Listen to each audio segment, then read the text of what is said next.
Hello student, मैं हर्ष चौधरी स्वागत करता हूं आपका इस वीडियो में, जिसमें आज हम एक नया टॉपिक शुरू करने जा रहे हैं जिसका नाम है अनुपात एवं समानुपात यानी रेशियो एंड प्रपोर्शन। तो रेशियो एंड प्रपोर्शन क्या होता है ये समझते हैं। तो नाउ अनुपात एवं समानुपात यानी रेशियो एंड प्रपोर्शन। रेशियो किसको कहते हैं? इसका सिंबल होता है ये दो डॉट, किसके होते हैं? रेशियो के।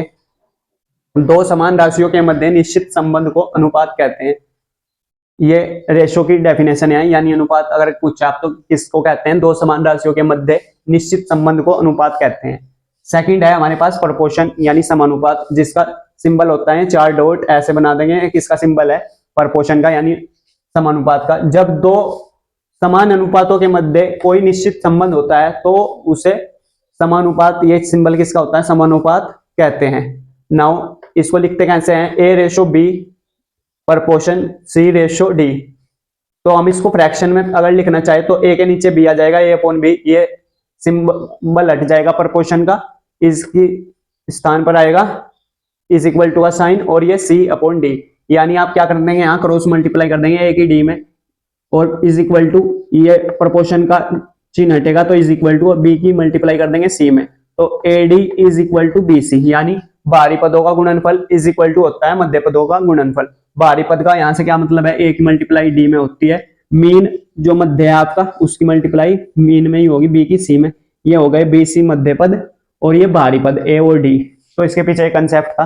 अब हम इस पर बेस्ड क्वेश्चन देखते हैं। एग्जाम में आपके क्वेश्चन किस किस टाइप से आएंगे वो स्टार्ट करते हैं, उनकी प्रैक्टिस करेंगे। तो देखिए, चलिए स्टूडेंट, अभी तक हमने जो इसका रेशियो एंड प्रोपोर्शन का कंसेप्ट सीखा है, तो उस पर बेस क्वेश्चन देखते हैं कैसे क्वेश्चन आएंगे। क्वेश्चन फर्स्ट है हमारे पास 18 रेशो 12 प्रपोर्शन 21 रेशो एक्स में एक्स का मान बताइए। तो कैसे करेंगे इसको सोल्व? हम जानते हैं किस किस का मल्टीप्लाई करना होता है। 18 का एक्स के साथ करेंगे क्योंकि बाहरी पद यही है, और ये चिन्ह हटेगा तो इज इक्वल टू ये मीन होता है 12 मल्टीप्लाई 21। हम ये फॉर्मूला जानते हैं कि बाहरी पदों का गुणनफल यानी बाहरी पद ये है, 18 की मल्टीप्लाई एक्स में होगी, इसका चिन्ह ये सिंबल हटेगा इज इक्वल टू मीन पद कौन से है? मीन प्रपोर्शन ये है, इसमें 12 की मल्टीप्लाई कर देंगे तो एक्स की वैल्यू पूछी है हमसे। एक्स की वैल्यू सिंपल ये 12 मल्टीप्लाई 21 अपॉन कितना आ जाएगा? 18। अब इसको काट दो, 3 सत्ते 21 होते हैं, 3 छंग 18 होते हैं, 6 दूनी 12 होते हैं। तो एक्स की मल्टीप्लाई 2 से करेंगे, 2 की मल्टीप्लाई 7 में होगी तो ये आपके पास एक्स की वैल्यू आ जाएगी 14। ये हमसे पूछी थी एक्स का मान कितना आ गया। इस तरह से मल्टीप्लाई करते हैं। बस फॉर्मूला याद रखेंगे आप कि बाहरी पदों का गुणनफल इज इक्वल टू होता है मध्य पदों का गुणनफल। नाउ सेकंड क्वेश्चन है इसी पर बेस। बाहरी पद कौन से हो जाएंगे यहाँ पर? बाहरी पदों का गुणनफल यानी 5 की मल्टीप्लाई एक्स में इज इक्वल टू इस प्रोपोर्शन की जगह ये इज इक्वल टू चिन्ह आएगा, और मध्य पद है यहाँ पर 15 और 8, इनकी मल्टीप्लाई। तो हमसे पूछा गया है एक्स की वैल्यू, तो 15 मल्टीप्लाई 8 डिवाइडेड 5, 5 3 15 हो जाएंगे। एक्स की वैल्यू कितनी आ जाएगी? 8 3 24। तो यहां से एक्स का मान कितना आ गया? 24। इस तरह से ये क्वेश्चन करना था सोल्व। ये यहाँ पर 6:9 है, 6:9। इस तरह से क्वेश्चन नंबर थर्ड, बाहरी पद कौन से हो जाएंगे यहाँ पर? इसका हल समझने की कोशिश करेंगे। बाहरी पद है यहाँ पर 36 multiply 49 is equal to proportion चिन्ह की जगह इनकी मल्टीप्लाई होती है बाहरी पदों की, और फिर इनकी होती है। तो बाहरी पद हो जाएंगे 36 गुना 49 इज इक्वल टू का साइन लगेगा, एक्स की एक्स में करेंगे तो एक्स स्क्वायर। एक्स की वैल्यू पूछी है तो इन पर लग जाएगा अंडर रूट 36 और ये 49। 36 किसका वर्गमूल होता है? 6 का, तो 6 बाहर आएगा। 49 किसका होता है? 7 का। 6 7 42 होते हैं, 42। यहाँ पर x की वैल्यू आ जाएगी। इस तरह से ये क्वेश्चन करना है।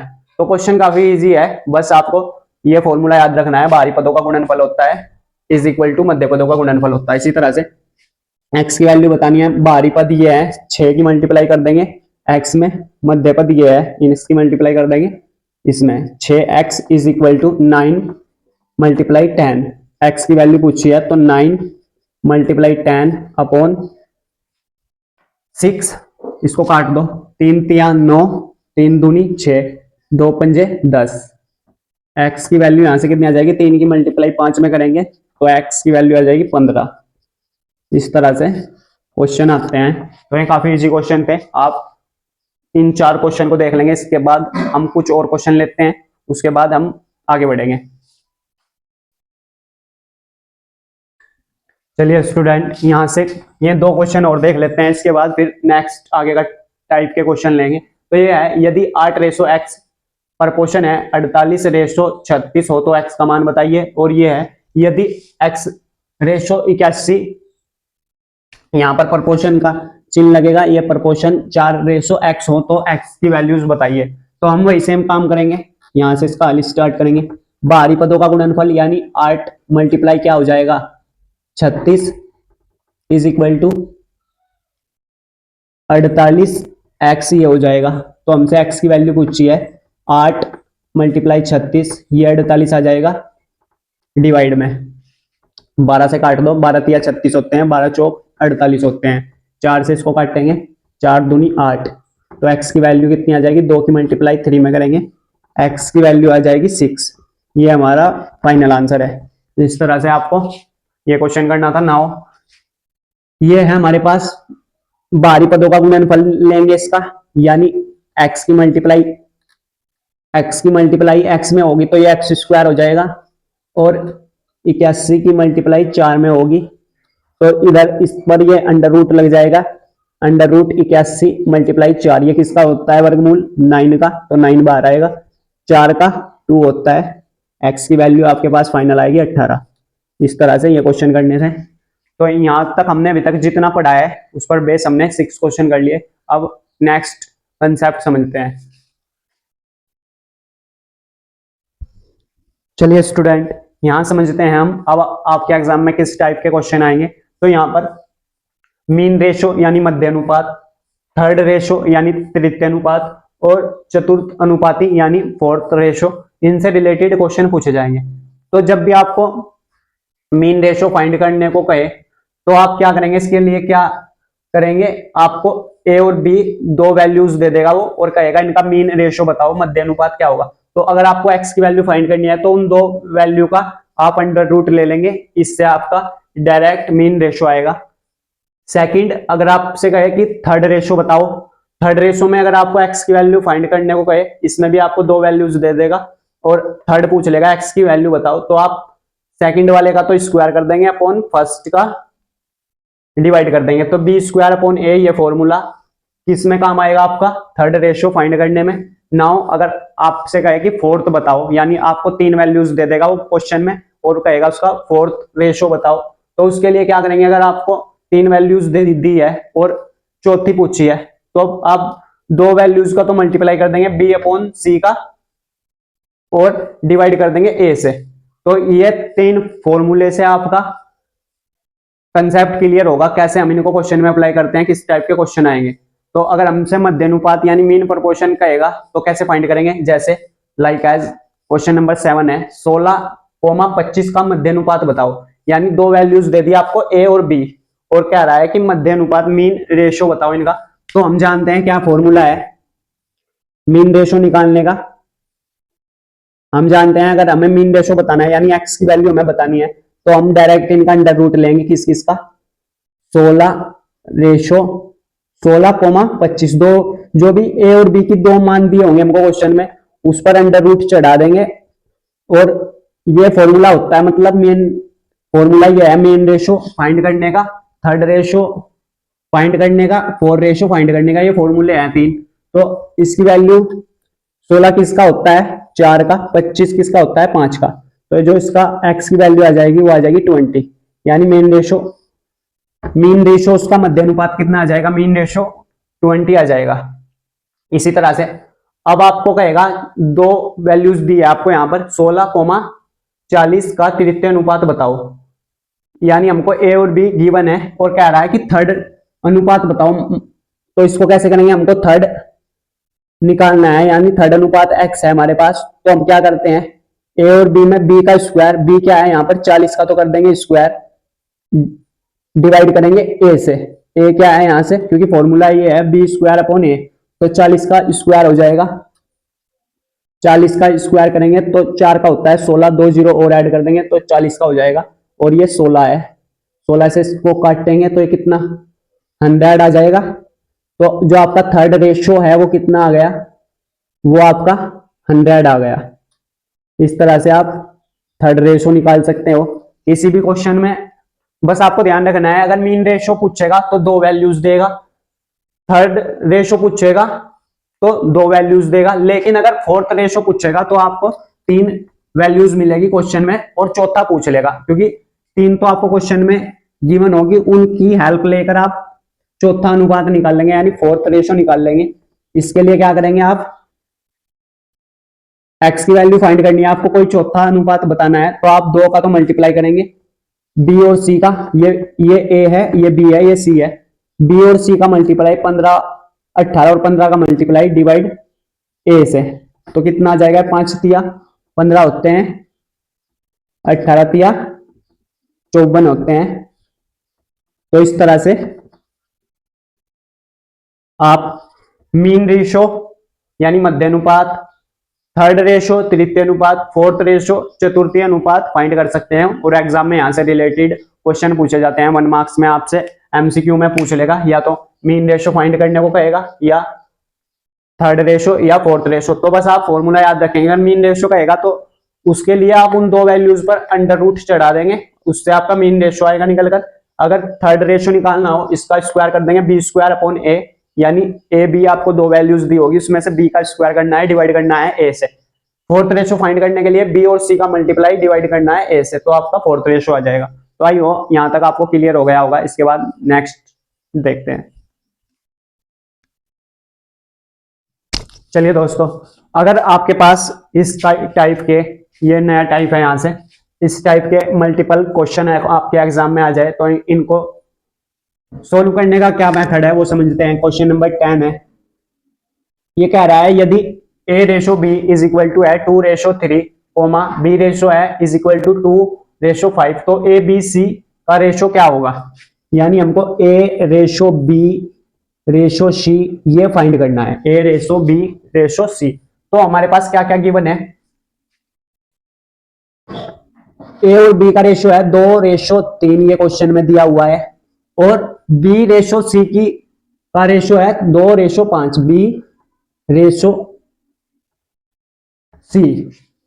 अब इसको करने का एक ही मेथड है, यहां पर आप क्या करेंगे, यहां पर क्या वैल्यू नहीं है, जिस वैल्यू की नीड होगी वही वैल्यू यहां पर आ जाएगी, इसके पीछे जो कुछ भी होगा वो यहां पर आ जाएगा, c के नीचे यहां 3 आ जाएगा, क्योंकि यहां पर 3 नहीं है,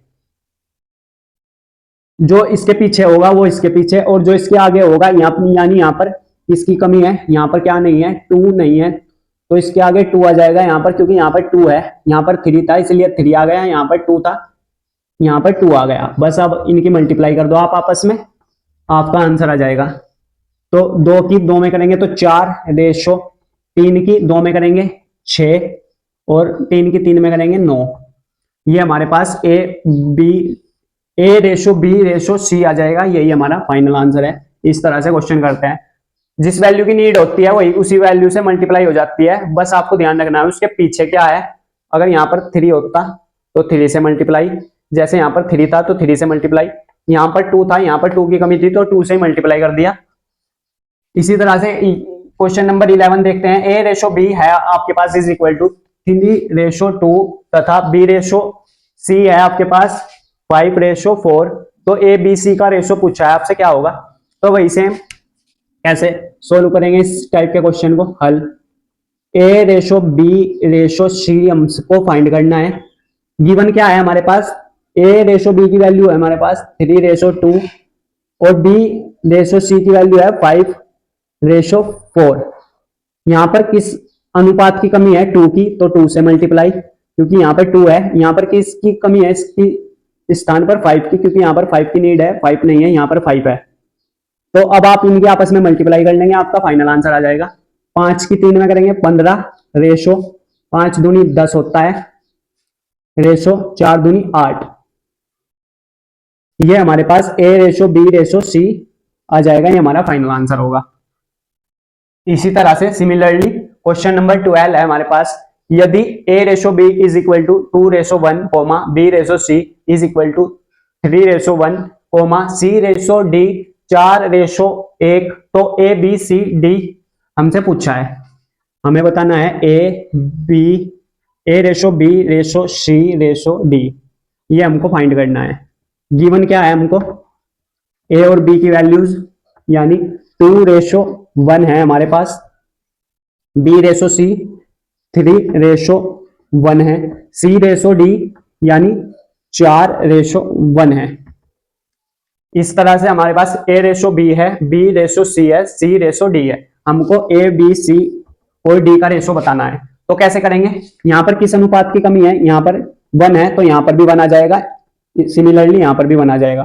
यहां पर किसकी कमी है, यहां पर 1 है तो इसके पीछे भी 1 लग जाएगा, यहां पर आगे 4 है तो यहां पर भी 4 लगेगा, रेशो यहां पर भी 4 लगेगा, यहां पर क्या लगेगा 3 लगेगा क्योंकि यहां पर 3 है। बस अब आप इनकी मल्टीप्लाई कर लो, आपका फाइनल आंसर आ जाएगा। तो काफी इजी है ये, 4×3 12 होते हैं, 12×2 24, 24 रेशो ये 4×3 12, 12 की बंद में करेंगे तो 12, 4 की बंद में करेंगे तो 4 ही रहेगा, 1 की बंद में करेंगे 1 ही रहेगा। आप इसको काट सकते हैं, किससे कट रहा है, 4 से कट रहा है, 4×6 24 होते हैं, 4×3 12 होते हैं, 4 ही कम 4 रेशो ये 1 का 1 ही रहेगा। तो हमारे पास ए बी सी और डी का रेशो ये आ जाएगा 6:3:1:1। सिमिलरली क्वेश्चन नंबर 13 देखिए, ये है हमारे पास A/B is equal to 2:3, B/C is equal to 4:1 व C/D इज इक्वल टू 3:5 हो, तो A/B/CD हमको बताना है, यानी हमको फाइंड करना है A/B/C/D, ये हमको फाइंड करना है। A/B/C/D हमको फाइंड करना है। गिवन क्या है हमारे पास, ए बी का रेशो लिखेंगे 2:3, बी कोमा सी का रेशो लिखेंगे 4:1, सी व डी का 3:5। तो आप देखेंगे यहां पर किसकी नीड है, यहां पर क्या नहीं है, 3 नहीं है तो 3 से मल्टीप्लाई, 3 आ जाएगा मतलब इसकी जगह, और यहाँ भी 3 से जिस चीज की नीड होती है उसके पीछे नंबर देखते हैं। जैसे यहाँ पर 3 था तो यहाँ सिमिलरली 3 आएगा, यहाँ सिमिलरली 3 आएगा। इसी तरह से यहाँ किस रेशो की कमी है, 1 नहीं है यहाँ पर, तो यहाँ पर 1 आ जाएगा, जहां पर खाली जगह होती है वहां पर 1 आ जाएगा। इसी तरह से यहाँ पर क्या नहीं है, इसके नीचे ए के नीचे 4 आ जाएगा क्योंकि यहाँ पर 4 है रेशो, यहाँ पर 3 आ जाएगा, 3 नहीं है, यहाँ पर रेशो 3 आ जाएगा, 3 नहीं है। तो इस तरह से हम इनका अनुपात बनाते हैं, मतलब जो नंबर पीछे होगा उस वो खाली स्थान पर आएगा इनके नीचे, जो नंबर आगे होगा वो आगे आ जाएगा उसी स्थान पर। अब इनके आप मल्टीप्लाई कर लो, 4×3 12 होते हैं, 12×2 24 रेशो, 3×3 9, 9×4 36 होते हैं, 3×3 9 हो जाएगा ये 9, और 5×3 15 हो जाएगा। तो आप देख सकते हैं किसी से कट रहा है, ये 3 से कट रहा है, 3×8 24 होते हैं, 3 से ये कटेगा 12 बार, 3 से 3 बार, 3×5 15 होते हैं। तो A/B/D का अनुपात हमारे पास ये आ जाएगा 8:12:3:5। तो इस तरह से हम इस टाइप के क्वेश्चन को सोल्व करते हैं। आई हो आपको क्लियर हो गया होगा, एक बार इनको नोट डाउन कर लेंगे, इसके बाद हम नेक्स्ट क्वेश्चन की ओर बढ़ेंगे। चलिए दोस्तों नेक्स्ट क्वेश्चन देखते हैं। क्वेश्चन नंबर 14 अगर इस टाइप का क्वेश्चन है तो इसको कैसे करेंगे, ये है यदि x इक्वल है 1/3y और y इक्वल है 1/2z, तो x/y/z हमें फाइंड करना है। तो कैसे करेंगे, x की वैल्यू है हमारे पास y/3 और y की वैल्यू है z/2, तो ये x इसके अपॉन में ले आओ, ये हो जाएगा 1/3। सिमिलरली ऐसे ही ये y इसके अपॉन में ले आओ z के, तो यहां से 1/2 आ जाएगा ये। तो हम इसको अगर रेशो में कन्वर्ट करेंगे, x/y/z हमसे पूछा है, तो x की वैल्यू हो गई 1 और y की वैल्यू 3, y की वैल्यू y की वैल्यू 3 हो गई यहाँ से, क्योंकि x की वैल्यू 1 है, y की वैल्यू 3 है। x रेशो y हो गया 1:3, y रेशो z यानी 1:2। यहाँ पर खाली स्थान पर ये यहाँ पर क्या आएगा 3 आएगा, क्योंकि यहाँ पर 3 नहीं है। यहाँ पर क्या आएगा 1 आएगा, क्योंकि यहाँ पर 1 नहीं है। इनकी मल्टीप्लाई कर दो, आपका फाइनल आंसर आ जाएगा। 1 की 1 से करेंगे तो 1, 1 की 3 से करेंगे 3, और ये 6। यही हमारा x ratio y ratio z आ जाएगा। इस तरह से इस टाइप का क्वेश्चन कर सकते हैं आप, अगर आपके एग्जाम में आता है। अब हम नया टाइप का क्वेश्चन लेंगे इस नेक्स्ट। चलिए दोस्तों, नेक्स्ट क्वेश्चन की ओर बढ़ते हैं। क्वेश्चन नंबर 15 ये कह रहा है हमारे पास 7:13 के प्रत्येक पद में क्या जोड़ा जाए कि नई संख्या 2:3 हो जाए।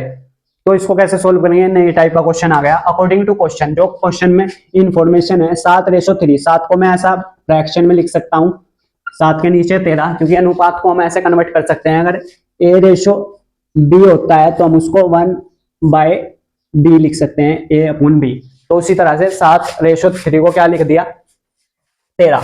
उसके 7:13 के अनुपात में क्या जोड़ा जाए प्रत्येक पद में, यानी हर एक पद में क्या जोड़ा जाए कि नई संख्या 2:3 हो जाए।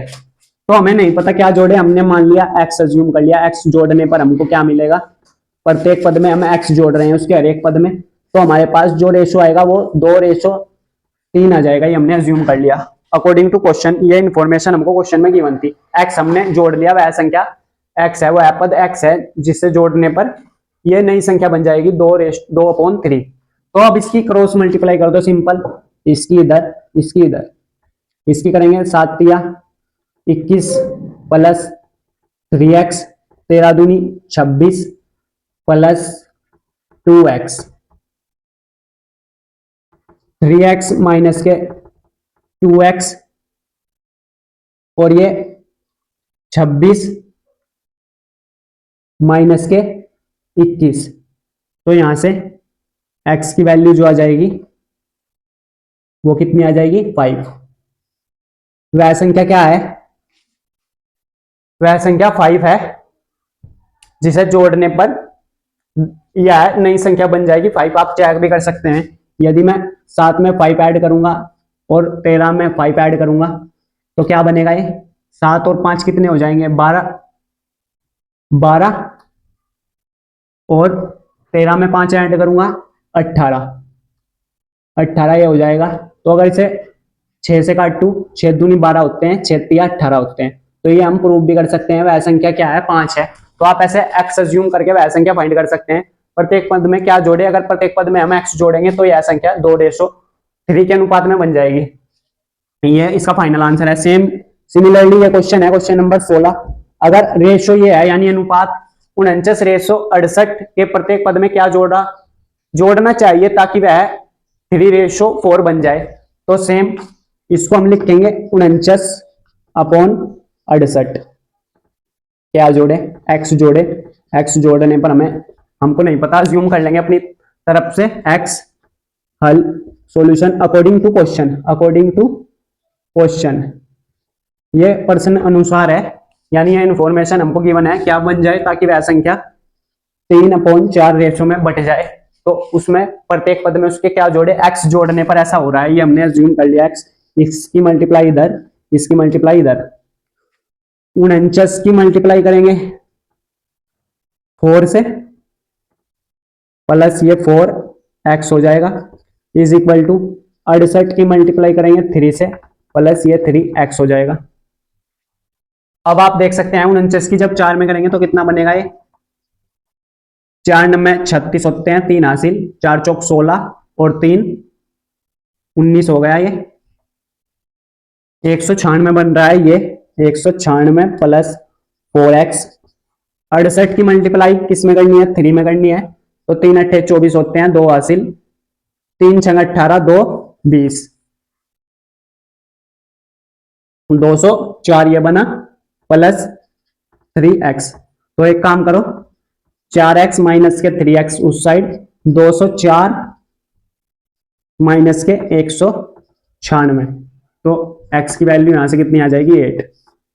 वह संख्या क्या है 8 है। आप चेक भी कर सकते हैं, अगर यहाँ पर आप 8 रखेंगे तो वो इसी रेशो में बट जाएगी 3:4, तो वह संख्या क्या हो गई 8। इस तरह से हम इन क्वेश्चन को सोल्व करते हैं। तो आई हो आपको क्लियर हो रहे होंगे। इसके बाद हम नेक्स्ट क्वेश्चन देखते हैं, उससे आपको और ज्यादा कंसेप्ट क्लियर होगा और आपकी और ज्यादा प्रैक्टिस होगी।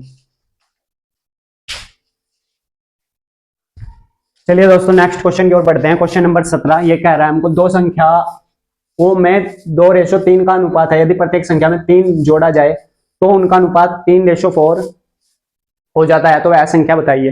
तो हमको संख्या का अनुपात दे रखा है, यहाँ से इसका सॉल्यूशन स्टार्ट करेंगे। संख्या का अनुपात कितना दे रखा है 2:3, तो यहाँ से संख्या कितनी हो जाएगी, संख्या जो है नंबर में है तो रेशो का चिन्ह हटेगा, यानी ये हो जाएगी 2x, ये हो जाएगी 3x। एक बात ध्यान रखेंगे, जब रेशो का चिन्ह हटता है तो x ऐड हो जाता है। ये 2:3 का अनुपात था संख्या का, तो संख्या हो गई हमारे पास 2x, 3x, क्योंकि सिंबल हटा है रेशो का। तो ये कह रहा है दो संख्याओं में 2:3 का अनुपात है, यदि प्रत्येक संख्या में 3 जोड़ा जाए तो संख्या क्या है हमारे पास 2x/3x, क्योंकि हम इसको ऐसा लिख सकते हैं। ये कह रहा है यदि इसमें प्रत्येक संख्या में 3 ऐड कर दिया जाए तो हमारा रेशो क्या बन जाता है 3/4, क्योंकि ये रेशो बन रहा है जब हम ऐड करते हैं 3। तो हमसे पूछा है यह संख्या बताइए, तो सिंपल इसकी क्रॉस मल्टीप्लाई इधर, इसकी क्रॉस मल्टीप्लाई इधर, ये हो जाएगा 4 दूनी 8x प्लस 4 तिया 12 इज इक्वल टू 3 तिया 9x प्लस में 3 तिया 9। तो आप 12 को इधर ही रखेंगे, माइनस के 9 इधर हो जाएगा ये, और ये इज इक्वल टू 9x इधर ही रखेंगे, माइनस के 8x हो जाएगा ये। तो 12 में से 9 माइनस करेंगे, x की वैल्यू कितनी बनेगी यहां से 3, x की वैल्यू जो बनेगी वो 3।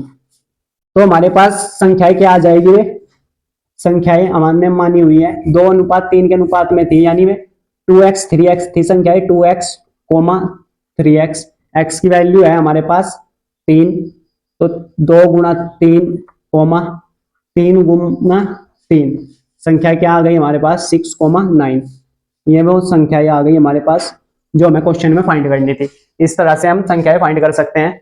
तो ये टाइप भी आपको क्लियर होना चाहिए। सिमिलरली ये क्वेश्चन है हमारे पास, क्वेश्चन नंबर 18, दो संख्याएं 3:5 के अनुपात में है, यदि प्रत्येक संख्या में 10 जोड़ा जाए यानी ऐड कर दिया जाए तो अनुपात 5:7 हो जाता है। तो संख्याएं याद कीजिए, यानी वो नंबर फाइंड कीजिए। तो इसका सॉल्यूशन करेंगे।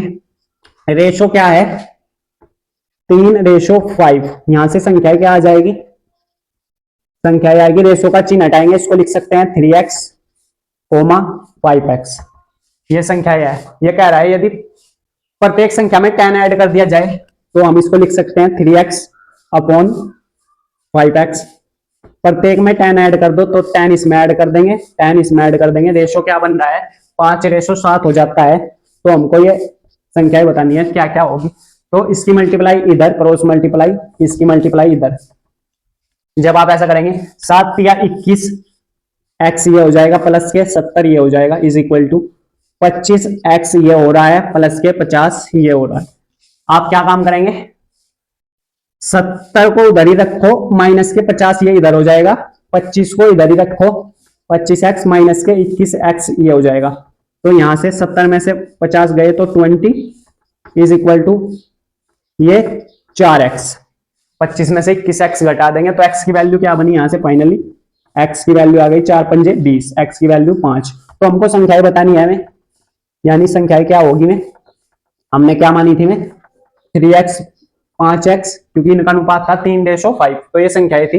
x की वैल्यू पुट करेंगे, यहाँ पर x की वैल्यू क्या है 5 है, 3 × 5 5 × 5 यहाँ पर मल्टीप्लाई, तो आज ये आ जाएगी संख्या 5 या 15, 5×5 = 25। ये वे संख्याएं है। इस तरह से फाइंड करनी थी संख्याएं। तो आई हो आपको क्लियर हो गया होगा। तो यहां तक नोट डाउन करेंगे क्वेश्चन नंबर 18 तक, उसके बाद हम नेक्स्ट क्वेश्चन की ओर बढ़ेंगे। चलिए दोस्तों नेक्स्ट क्वेश्चन की ओर बढ़ेंगे हम। क्वेश्चन नंबर 19 ये क्या कह रहा है हमको, दो संख्याओं के मध्य 2:3 का अनुपात है, दोनों का गुणनफल 54 हो तो वे संख्याएं ज्ञात कीजिए। हमको संख्या का मध्य दे रखा है अनुपात यानी मीन रेशो 2:3। तो हमसे यहां से संख्या क्या आ जाएगी, संख्या होगी 2x, 3x। रेशो का चिन्ह हटेगा, x ऐड हो जाएगा। दोनों का गुणनफल 54 है। एक चीज और दे रखी है कि दोनों संख्याओं का यानी 2x मल्टीप्लाई 3x इसके इक्वल होगा 54। दोनों का मल्टीप्लीकेशन इसके इक्वल है 54 के। तो हमसे वे संख्याएं पूछी है, यानी हमसे ये संख्या पूछी है, x की वैल्यू निकाल लेंगे यहां से। ये हो जाएगा 6x² is equal to 54। x की वैल्यू यहां से आ जाएगी, ये x² इससे डिवाइड होगा 9 बार, 6 में 54 होते हैं, तो x की वैल्यू 9 आ गई। x की वैल्यू क्या आ जाएगी, प्लस माइनस के 3 या 3, ओनली 3 लिखेंगे क्योंकि x का यहां पर वैल्यू क्या हो जाएगी, x का ये किसका, इस पर अंडर रूट लग जाएगा, अंडर रूट 9, तो ये किसका वर्गमूल होता है, 3 का। तो संख्या क्या आ गई हमारे पास, संख्या आ जाएगी फाइनली। वे नंबर्स क्या आएंगे, संख्याएं क्या थी, 2x 3x थी, 2x 3x। तो कितनी आ गई, यहां पर 2 मल्टीप्लाई 3 करेंगे, 3 मल्टीप्लाई 3 करेंगे, तो संख्या आ जाएगी 6,9। ये हमारा final answer. Similarly question number 20 देखते हैं। यदि दो संख्याओं का योग 40 है और उनका अंतर 4 है, तो उनका अनुपात ज्ञात कीजिए। मान लो पहली संख्या है हमारे पास अल्फा, दूसरी संख्या है बीटा, उनका एडिशन यानी योगफल कितना है, उनका सम टोटल वो 40 के इक्वल है। इनका अंतर यानी सब्ट्रैक्शन वो किसके इक्वल है, दो संख्याएं है हमारे पास, पहली मान ली हमने अल्फा है, दूसरी मान ली बीटा है, उनका सम है 40 के इक्वल, एडिशन और सब्ट्रैक्शन 4 के इक्वल। तो हमको उनका अनुपात पूछा है अल्फा और बीटा का, तो यहां पर लिखेंगे जोड़ने पर क्या होगा, ये प्लस है ये माइनस है, कट जाएगा, 2 अल्फा इज इक्वल टू 44 हो जाएगा ये। तो अल्फा की वैल्यू कितनी आ गई, 22 के इक्वल। नाउ इस अल्फा की वैल्यू को उठाकर आप कहीं पर रख दो, मैं यहां पर रख देता हूं इस इक्वेशन में, alpha plus beta is equal to 40। Alpha की वैल्यू है 22 plus beta is equal to 40। Beta की वैल्यू कितनी आ जाएगी यहां से, 40 माइनस के 22, तो हमारे पास आ जाएगी 18। 40 में से 22 माइनस करेंगे तो 18। हमसे पूछा है इनका अनुपात, यानी हमको अल्फा अपॉन बीटा करना होगा, तब हमारे पास इनका अनुपात आएगा। अल्फा की वैल्यू है 22, बीटा की वैल्यू आई है 18। इसको काटो 2 से, 2 ही कम 2, 11 बार, 2 से 9 बार, तो अल्फा रेशो बीटा कितना आ जाएगा, 11:9। ये हमसे इनका रेशो पूछा था, अनुपात पूछा था, इस तरह से क्वेश्चन करना था। तो यहां तक कि हमने 20 क्वेश्चन कंप्लीट कर लिए हैं। आई होप आपको ये 20 क्वेश्चन समझ में आ गए होंगे। इसके बाद हम नेक्स्ट क्वेश्चन की ओर बढ़ेंगे, जो नए टाइप है वो देखेंगे, इसको नोट डाउन कर लेंगे। चलिए दोस्तों क्वेश्चन स्टार्ट करते हैं। ये क्वेश्चन नंबर 21 है। यहाँ से क्या कह रहा है, ए तथा बी की आयु में 5 और 6 का अनुपात है। यदि ए को बी से 1100 रुपए कम मिलते हैं तो उनकी कुल आय है। ये हमारे पास ए रेशो बी दे रखा है, जो कितना है 5:6। तो रेशो का चिन्ह हटेगा, इसको मान लो 5x, इसको मान लो 6x। टोटल कितना हो गया ये, 5 और 6 11x। ए तथा बी की आयु में 5 और 6 का अनुपात है। यदि ए को बी से 1100 रुपए कम मिलते हैं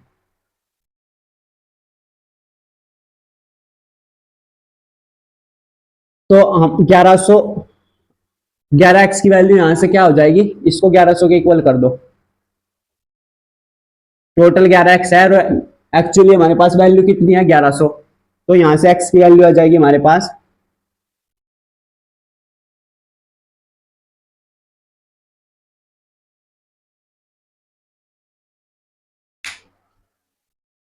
चलिए स्टूडेंट, यहां सर क्वेश्चन नंबर 21 देखते हैं। ये कह रहा है ए तथा बी की आयु में 5:6 का अनुपात है। यदि ए को बी से 1100 रुपए कम मिलते हैं तो कुल आय है।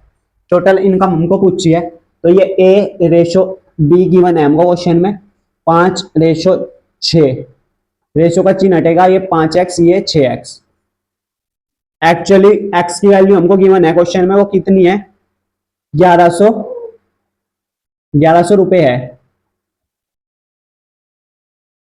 ये 1100 रुपए है x की वैल्यू। तो हमसे इनकी टोटल इनकम पूछी है, तो उसके लिए इन दोनों को जोड़ दो। 5x और 6x कितने हो गए, 11x। तो कुल आय कितनी हो जाएगी, कुल आय is equal to 11x, x की वैल्यू उठाकर रख देंगे तो कितना आ जाएगा, 11 मल्टीप्लाई 1100, यानी टोटल इनकम आ जाएगी आपके पास ये इतने रुपए आपके पास, 12,100 रुपए आपके पास इनकम आ जाएगी ये टोटल। ये आपका फाइनल आंसर है। तो इस तरह से क्वेश्चन सोल्व करना था। आई हो आपको क्लियर हो गया होगा। ये उनकी आय है, ये इनकम है उनकी, और ये टोटल इनकम आई है दोनों की मिला करके। तो इस तरह से क्वेश्चन करना था। इसके बाद नेक्स्ट क्वेश्चन की ओर बढ़ेंगे। चलिए दोस्तों नेक्स्ट क्वेश्चन की ओर बढ़ते हैं। क्वेश्चन नंबर 22 क्या कह रहा है हमको, कांसे में तांबा और जस्ता का अनुपात 13:7 हो तो बताओ 100 केजी कांसे में कितना जस्ता होगा। एक कांसा है आपके पास जिसमें तांबा है यानी कि कॉपर है, और जिंक है यानी जस्ता है। कॉपर और जिंक का हमको अनुपात दे रखा है जो कितना है, 13:7। तो रेशो का चिन्ह हटेगा, यहाँ पर 13x, 7x। इनको दोनों को ऐड कर देंगे, 13 और 7 कितने हो गए, 20x। कांसे में तांबा और जस्ता का अनुपात ये हो तो बताओ 100 केजी कांसे में कितना जस्ता होगा। ये कांसे में तांबा और जिंक का अनुपात है, तो इसको 20 को अगर 100 के इक्वल कर देंगे तो 100 केजी में पूछा है, तो 20x इक्वल होगा 100 केजी के। तो यहां से x की वैल्यू निकाल लेंगे। सबसे पहले x की वैल्यू यहां से आएगी 20 पंजे 100, x की वैल्यू कितनी आ गई 5। अब हमसे पूछा क्या है, 100 केजी कांसे में कितना जस्ता होगा, और जस्ता की वैल्यू है ये 7x। तो 7 जिंक बराबर लिखेंगे, जिंक की एक्चुअली वैल्यू है हमारे, जिंक है is equal to 7x, x की वैल्यू हमारे पास आई है 5। तो 7 मल्टीप्लाई 5 कितना जस्ता होगा उसमें, 35 केजी। 35 केजी उसमें जस्ता होगा। 100 केजी कांसे में 35 जिंक होगा। अगर कॉपर पूछता तो 13 पंजे 65 उसमें कॉपर हो जाता, क्योंकि टोटल कितना है 100 है। तो अगर 65 और इसको आप ऐड करेंगे तो आपके पास 100 आएगा टोटल। तो इसमें यह पूछा था ओनली जस्ता कितना है। एक कांसा था जिसमें कॉपर और तांबे का यानी जिंक और कॉपर का अनुपात दे रखा था ये। तो हमसे पूछा था 100 केजी कांसे में कितना जस्ता होगा यानी जिंक होगा। तो हमने इनके रेशो को ऐड किया, वो 20 के इक्वल आया, जो एक्चुअली किसके इक्वल है 20 के। यहां से x की वैल्यू निकाल ली 5, तो उसमें इतना जिंक होगा। अगर कॉपर पूछता तो 13 की मल्टीप्लाई 5 से कर देते 65, उसका कॉपर आ जाता उसमें, लेकिन हमसे ये पूछा था। तो ये हमारा फाइनल आंसर है। इस तरह से क्वेश्चन करना था। इसके बाद नेक्स्ट क्वेश्चन देखिए। चलिए दोस्तों नेक्स्ट क्वेश्चन देखते हैं। क्वेश्चन नंबर 23 ये क्या रहा है, 60 लीटर मिश्रण है, अल्कोहल और वाटर का अनुपात 5:7 है। यदि इसमें 5 लीटर अल्कोहल और डाल दिया जाए तो अब अल्कोहल व वाटर का अनुपात क्या है। हमारे पास क्या है, अल्कोहल है और वाटर है, जिनका रेशो हमको गिवन है 5:7। तो रेशो का चिन्ह हटेगा, ये तो सिंपल हो जाएगा 5x, ये हो जाएगा सिंपल 7x। इन दोनों को ऐड कर दो, कितना हो गया 12x। और मिश्रण कितना है इन दोनों का, वो है 60 लीटर। अल्कोहल और वाटर का अनुपात ये है जो 12x हो गया। लेकिन जो टोटल मिश्रण बना है इन दोनों से, ये मिक्स करने पर इन दोनों को, यानी अगर आप 5x अल्कोहल और 7x वाटर लेते हैं, इनको मिक्स कर देंगे तो एक नया प्रोडक्ट बना जो किसके इक्वल होगा 12x। उसकी वैल्यू है 60 लीटर। कितना बना ये 60 लीटर। यहां से x की वैल्यू निकाल लेंगे तो 5 आ जाएगी, 12 पंजे 60 होता है।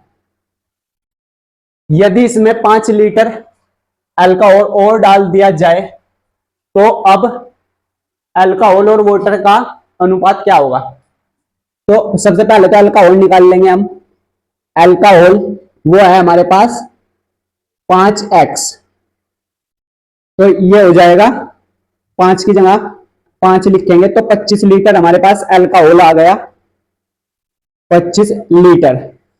लेकिन ये कह रहा है अल्कोहल में, यदि इसमें 5 लीटर अल्कोहल है तो प्योर है जो आया है, लेकिन अगर हम इसमें 5 लीटर और ऐड कर देंगे, 5 लीटर और ऐड करने को कह रहा है, ये तो हमारे पास प्योर आया है, उसका निकल कर अल्कोहल 5 लीटर उसमें और डाल लेंगे तो टोटल कितना हो गया, 30 लीटर हो गया टोटल। 25 प्योर जो अल्कोहल आया निकल कर इसका मिक्स करने पर, और 5 लीटर और हमने ऐड कर।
क्वेश्चन नंबर 24, 35 लीटर मिश्रण है, मिक्सचर है, दूध व पानी का अनुपात 4:3 है, इसमें 4:3, इसमें कितना लीटर दूध और डाला जाए।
चलिए दोस्तों, क्वेश्चन नंबर 25 देखते हैं ये क्या कह रहा है। यहां से किसी व्यक्ति की आय तथा व्यय 11:10 के अनुपात में है। यदि प्रतिवर्ष वह 9,000 रुपए की बचत करता है तो उसकी मासिक आय क्या है, यानी उसकी मंथली सैलरी क्या है, यानी उसकी मंथली इनकम बतानी है हमको। और गिवन क्या है हमको, उसका आय दिया हुआ है, आय का रेशो और व्यय का। आय मतलब होती है इनकम, और व्यय जो वो खर्च करता है उसका रेशो कितना दिया हुआ है, 11:10, यानी उसकी आय का रेशो क्या है, 11, और जो वो खर्च करता है व्यय, तो उसका रेशो है 10। तो हम यहां पर इसको 11x लिख लेंगे, कोमा ये 10x, रेशो का चिन्ह रखता है, ये 11x मान लेंगे, 10x। यदि प्रतिवर्ष वह 9,000 रुपए की बचत करता है तो उसकी मासिक आय यानी मंथली इनकम कितनी है, ये हमको बताना है। तो आप यहां पर एक फॉर्मूला लगाएंगे, जो आपकी इनकम होती है आय माइनस व्यय जो आपने खर्च किया, वो इक्वल होता है बचत के। आपको मान लो सैलरी मिली, इनकम मिली, आपने खर्चा कर दिया, यानी आपने घर खर्च में या किसी मार्केट में खर्च किए, तो वो व्यय में चला जाएगा। और जो इनकम में से आपने खर्चा निकाल कर जो आपके पास बचेगा उसको बचत बोलते हैं, सेविंग बोलते हैं, और उसको हम कहाँ डिपॉजिट करते हैं, बैंक में डिपॉजिट करते हैं। तो यहाँ पर आय कितनी मानी हुई है हमने, 11x, माइनस व्यय कितना कर रहा है वो 10x, इज इक्वल टू बचा कितना रहा है, सेविंग कितनी कर रहा है, 9,000 रुपए वो बचा रहा है प्रति वर्ष, यानी ये सालाना बचत है उसकी। तो यहां से x की वैल्यू आ जाएगी 9,000, x की वैल्यू 9,000 आ जाएगी। अब हम उसकी इनकम बता सकते हैं, उसकी जो इनकम होगी वो, यानी इनकम आय, इनकम हमने कितनी मानी थी 11x, x की वैल्यू हमारे पास आई है 9,000, 9,000 से इसको मल्टीप्लाई कर देंगे तो 11,99 होता है, 99,000 रुपए उसकी सैलरी है। लेकिन ये प्रति वर्ष की है, हमसे उसकी मासिक पूछी है, तो इसको 12 से डिवाइड कर देंगे, आपके पास उसकी मंथली सैलरी आ जाएगी, इनकम आ जाएगी। तो ये प्रति वर्ष की है, यानी ईयर की है। एक साल कितनी है, तो एक साल में कितने महीने होते हैं, एक साल इज इक्वल टू होते हैं 12 महीने, 12 मंथ्स।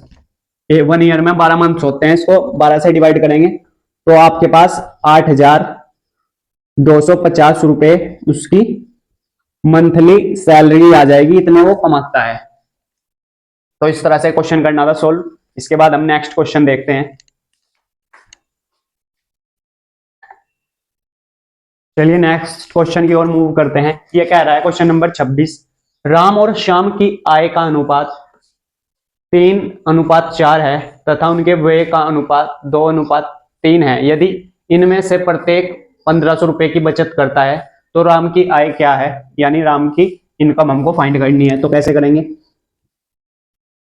एक तरफ है राम और दूसरी तरफ है श्याम। राम की जो आय है, राम और श्याम की आय का अनुपात कितना दिया हुआ है हमें, 3:4, ये उनकी आय का अनुपात है। और व्यय यानी खर्च का अनुपात वो है 2:3। तो हम यहां से अगर आय माने, उसकी आय हो जाएगी 3x,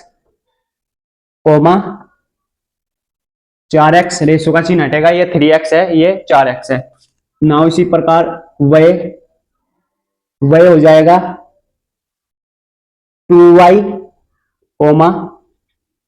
3y, रेशो का चिन्ह हटाया हमने, x और y अपनी तरफ से लगा दिया, यानी ये हमें रेशो दिया था, हमने मान लिया आय 3x है, 4x है, व्यय 2y है, 3y है। तो नाउ हम जानते हैं क्या फॉर्मूला होता है, आय माइनस व्यय, यानी अगर आप इनकम में से खर्चा निकाल लोगे अपना तो आपके पास बचत बचेगी, यानी सेविंग कितने की आपने वो बचेगा। तो आय कितनी, राम की बात करें सबसे पहले, राम की आय कितनी है 3x, व्यय कितना है 2y, और बचा कितना रहा है। यदि इनमें से प्रत्येक 1500 बचाता है तो यानी राम भी 1500 बचा रहा है और शाम भी, ये भी 1500 बचा रहा है। ये तो हमने कंडीशन बना ली राम की। सेम इसी तरह से शाम की बात करते हैं। शाम की इनकम है 4x माइनस वह कितना करता है 3y, और बचा कितना रहे हैं, दोनों सेविंग कर रहे हैं 1500 की। तो अब आप इनका कोफिशिएंट इक्वल कर लो, ये कट जाएगा। अगर मैं इसको 3 से मल्टीप्लाई करूं तो ये 6 हो जाएगा, और ये इसको 2 से ये 2 हो जाएगा। इसको 3 से मल्टीप्लाई कर देते हैं, इसको 2 से, तो देखिए क्या बनेगा। ये हम मल्टीप्लाई कर रहे हैं दोनों को 3 से करेंगे 9x हो जाएगा माइनस के 6y हो जाएगा, 15 तिया 4500 ये हो जाएगा। सेम ये 8x हो जाएगा माइनस के 3 तिया 9, 3 दूनी 6 होगा, ये 3 दूनी 6y, और ये 3000। तो अब इसको काट दो, आप लिखेंगे घटाने पर ये माइनस ये प्लस ये माइनस, 6 से हो गया 6 कैंसिल, क्या बचा 9x में से 8x माइनस करेंगे, x बचा ओनली, इज इक्वल टू 4500 में से 3000 गए 1500 ये बचा। तो ये x की वैल्यू आ चुकी है आपके पास। हमसे किसकी इनकम पूछी है, राम की बतानी है हमको। राम की थी कितनी इनकम 3x, यहां पर वैल्यू पुट कर देंगे, आपके पास राम की इनकम आ जाएगी। राम की जो इनकम है वो कितनी आएगी, हमने मानी थी 3x, और x की वैल्यू है हमारे पास 1500, तो 15 तिया 4500 ये हो जाएगा, इतने रुपए राम की इनकम है, ये हमको बताना था। तो आइए आपको क्वेश्चन क्लियर हो गया होगा, इस तरह से क्वेश्चन करना था। देख लेंगे आप इसको, इसके बाद हम नेक्स्ट क्वेश्चन की ओर बढ़ेंगे। क्वेश्चन नंबर 27 ये कह रहा है यदि 3 संख्याओं का अनुपात 3:2:5 है तो उनके वर्गों का योगफल 1862 हो, तो सबसे छोटी संख्या यानी स्मॉलेस्ट वैल्यू क्या होगी सबसे इनमें से, ये हमको बताना है। तो कैसे करेंगे, इसका सॉल्यूशन समझने की कोशिश करेंगे। हल रेशो कितना दिया हुआ है हमें संख्याओं का 3:2:5, रेशो का चिन्ह हटेगा, x लग जाएगा, 3x ये 2x ये 5x ये हो गया। उनके वर्गों का योगफल, इनका वर्ग करेंगे सबसे पहले किस किसका, इसका स्क्वायर प्लस इसका स्क्वायर प्लस इसका स्क्वायर, इन सब का योगफल यानी एडिशन, उनका सम हमको गिवन है। इनका सम कितना है, वो है 1862। तो हमसे सबसे स्मॉलेस्ट वैल्यू पूछी है, सबसे स्मॉलेस्ट नंबर यहां पर क्या होगा, तो इसका स्क्वायर करेंगे 9x square plus 4x square plus 25x square is equal to 1862। तो 25 ये 4 ये 29, 29 और 9 38, 38 x square is equal to 1862। तो यहां से x स्क्वायर ये 1862 डिवाइडेड बाय 38, जब आप इसको 38 से कैंसिल करेंगे तो कितना आ जाएगा आपके पास 49, x square is equal to 49। तो अगर x की वैल्यू निकालनी हो, इस पर लग जाएगा अंडर रूट, ये किसका वर्गमूल होता है 7 का, तो x की वैल्यू आ गई 7। अब हमसे सबसे स्मॉलेस्ट वैल्यू पूछी है, तो सबसे स्मॉलेस्ट नंबर कौन सा है आपके पास, ये है 2x। तो सबसे छोटी संख्या यानी स्मॉल नंबर वो कितना होगा 2x, और x की वैल्यू आई है हमारे पास 7, तो वो नंबर क्या है आपके पास 14, ये इसका फाइनल आंसर है। इस तरह ये क्वेश्चन सॉल्व करना था। आई होप आपको क्लियर हो गया होगा, काफी इजी क्वेश्चन था। तो इसके बाद हम नेक्स्ट क्वेश्चन की ओर बढ़ेंगे।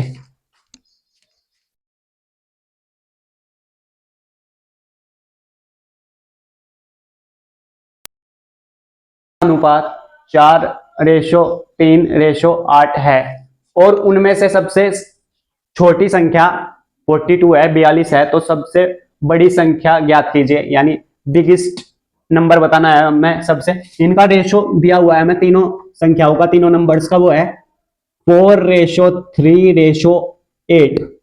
तो यहां पर इसको 4x, 3x, 8x ये मान लेंगे हम। और उनमें से सबसे छोटी संख्या, इनमें सबसे छोटी संख्या कौन है? क्लियर, ये आपको यहां पर नजर आ रहा है 3x है। तो 3x वो किसके इक्वल हो जाएगी? 42 के। ये हमको क्वेश्चन में बोला है। अब इसको काट दो 3 से जब आप इसको काटेंगे, 3 एकम 3, 1 बचा, 3 चौक 12, x की वैल्यू आ गई आपके पास 14। तो आपको सबसे बिगेस्ट नंबर बताना है इनमें। सबसे बिगेस्ट नंबर है इसमें 8x। तो बिगेस्ट नंबर कितना हो जाएगा? सबसे बड़ी संख्या 8x है और x की वैल्यू हमारे पास है 14 है। तो 8 की मल्टीप्लाई 14 में कर देंगे तो कितना आ जाएगा आपके पास? 112। 112 वो नंबर है, बिगेस्ट नंबर कितना हो जाएगा? 112। ये हमको फाइंड करना था, तो काफी इजी क्वेश्चन था। अब क्वेश्चन नंबर 29, कुछ फलों को ए बी सी और डी में 3:4:5:7 के अनुपात में वितरित किया जाता है, यानी डिस्ट्रीब्यूट किया जाता है। सम फ्रूट्स है आपके पास, सम फ्रूट्स है, उनको किस में डिस्ट्रीब्यूट किया गया, यानी बांटा गया, इस रेशो में बांटा गया। और फिर कह रहा है यदि ए को 192 फल मिले, यानी ए को हमें पता लग गया कितने फ्रूट्स मिले 192, तो बी और सी दोनों को मिलाकर कितने फल मिलेंगे, हाउ मैनी फ्रूट्स, यहां पर बताना है बी और सी को कितने मिले। तो सबसे पहले हमको तो ए बी और सी और डी का रेशो गिवन है, उसको लिख लेते हैं। ए रेशो बी रेशो सी रेशो डी। कुछ फलों को ए बी सी और डी को किस रेशो में बांटा गया?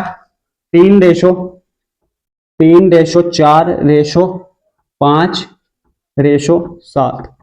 तो रेशो का चिन्ह हटेगा, ये 3x हो जाएगा, ये 4x हो जाएगा, ये 5x हो जाएगा, ये 7x हो जाएगा। अब कह रहा है ए को 192 फल मिले, ए ये रहा हमारे पास, 3x इज इक्वल टू हो जाएगा यहां से 192। तो यहां से x की वैल्यू निकाल लो सबसे पहले। x की वैल्यू क्या आ जाएगी? 3 छंग 18 होते हैं, 1 बचा, 3 चौक 12, x की वैल्यू ये आ गई। तो हमको पूछा है बी और सी को मिला, बी और सी दोनों को मिलाकर, बी कितना है 4x है और सी कितना है 5x है। तो बी और सी को मिलाएंगे हम, तो बी और सी को जब जोड़ेंगे यानी 4x प्लस 5x को मिलाकर कितने मिले ये हमको पूछा है। तो 5 और 4 को जोड़ देंगे, 9x ये हो जाएगा, और x की वैल्यू आपके पास है 64। 9 मल्टीप्लाई 64 करेंगे तो ये कितना हो जाएगा? 576। बी और सी को मिलाकर कितने फ्रूट्स मिले? 576। एक लास्ट क्वेश्चन और देखते हैं, उसके बाद इसको फिनिश करेंगे।